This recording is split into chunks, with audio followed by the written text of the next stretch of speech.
ओम नमः शिवाय। एक बार माता पार्वती ने भगवान शिव शंकर से पूछा कि ऐसा कौन सा व्रत है जिसके करने से मनुष्य सब दुखों से छूट जाता है। तब भगवान महादेव ने माता पार्वती से जो कहा वह ध्यान से सुनो। पूर्व काल में चित्रभानु नामक एक शिकारी था। जानवरों की हत्या करके वह अपने परिवार को पालता था। वह एक साहूकार का कर्जदार था, लेकिन उसका ऋण समय पर ना चुका सका।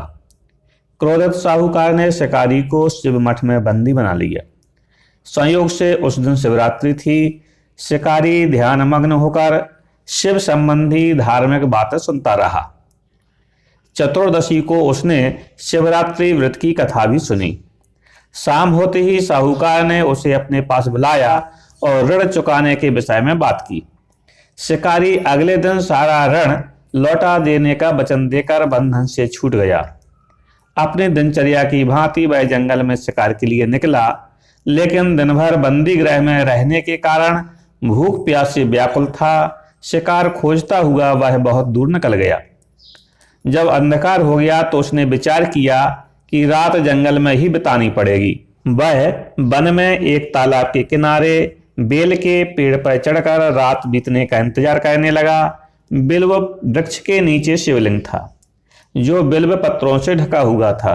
शिकारी को उसका पता न चला। पड़ाव बनाते समय उसने जो टहनियां तोड़ी वे संयोग से शिवलिंग पर गिरती चली गईं।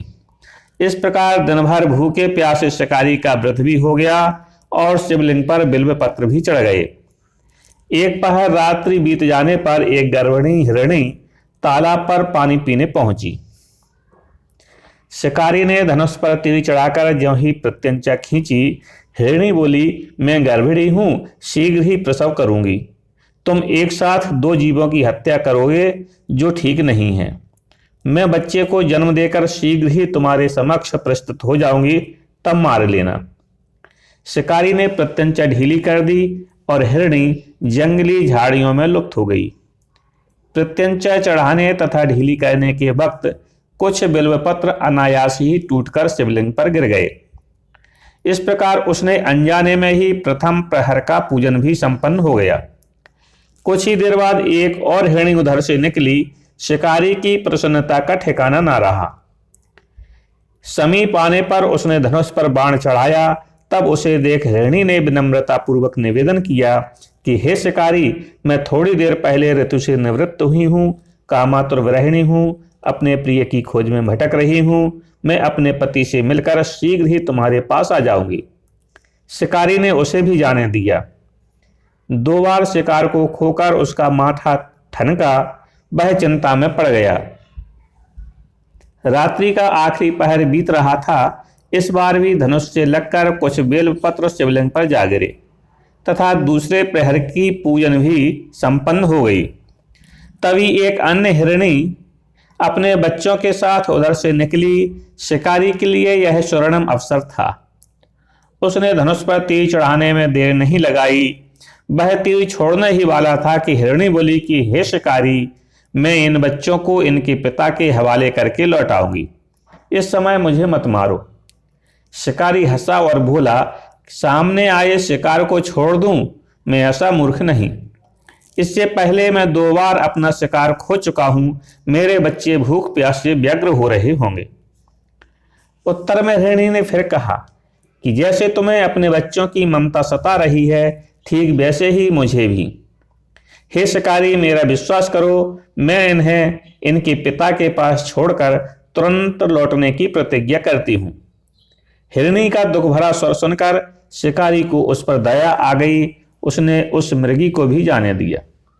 शिकार के अभाव में तथा भूख प्यास से व्याकुल शिकारी अनजाने में ही बेल वृक्ष पर बैठा बेलपत्र तोड़ तोड़कर नीचे फेंकता जा रहा था। पौ फटने को हुई तो एक हिष्ट पुष्ट मृग उसी रास्ते पर आया। शिकारी ने सोच लिया कि इसका शिकार वह अवश्य करेगा। शिकारी की तनी प्रत्यंचा देखकर मृग विनीत स्वर में बोला कि हे शिकारी, यदि तुमने मुझसे पूर्व आने वाले 3 मृगियों तथा छोटे छोटे बच्चों को मार डाला है तो मुझे भी मारने में विलंब ना करो। ताकि मुझे उनके वियोग में एक क्षण भी दुख न सहना पड़े। मैं उन हिरण्यों का पति हूं। यदि तुमने उन्हें जीवन दान दिया है तो मुझे भी कुछ क्षण का जीवन देने की कृपा करो। मैं उनसे मिलकर तुम्हारे समक्ष उपस्थित हो जाऊंगा। मृग की बातें सुनते ही शिकारी के सामने पूरी रात का घटना चक्र घूम गया।